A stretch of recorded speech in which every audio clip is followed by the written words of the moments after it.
বুয়েটের শিক্ষার্থীদের ধস্তাধস্তি, পুলিশের লাঠিচার্জ। দৈনিক সংবাদ দিগন্ত পত্রিকার নিয়মিত জাতীয় সংবাদের সাথে আমি ফারিয়া হেসান। বুয়েটের প্রকৌশল শিক্ষার্থীরা বুধবার প্রধান উপদেষ্টার বাসভবন যমুনা অভিমুখে যাওয়ার চেষ্টা করলে পুলিশের সঙ্গে ধস্তাধস্তি হয়েছে।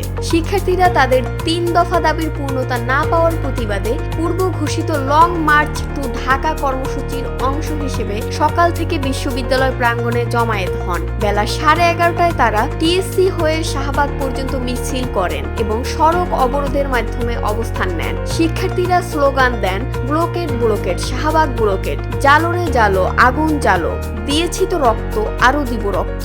বেলা 1:30টার দিকে যমুনা অভিমুখে যাত্রা শুরু করলে পুলিশ তাদের বাধা দেয়। উভয় পক্ষের মধ্যে ধস্তাধস্তির এক পর্যায়ে police sound grenade, tear shell, lathi charge এবং জলকামান ব্যবহার করে আন্দোলনকারীদের ছত্রভঙ্গ করে। শিক্ষার্থীরা অভিযোগ করেছেন তাদের শান্তিপূর্ণ আন্দোলনে পুলিশ অতিরিক্ত শক্তি প্রয়োগ করেছে। তবে পুলিশ বলেছে প্রধান উপদেষ্টার নিরাপত্তার স্বার্থে শিক্ষার্থীদের যমুনার কাছ থেকে সরানো হয়েছে। এ সময়ে বুয়েটের সহকারী অধ্যাপক ইফতেখারুল ইসলাম ইমন শিক্ষার্থীদের প্রতি সমর্থন জানিয়েছেন। এ ধরনের পরিস্থিতি গত মঙ্গলবারও ঘটে, যখন শিক্ষার্থীরা 5 ঘন্টা শাহবাগে অবরোধ কর্মসূচি পালন করেছিলেন।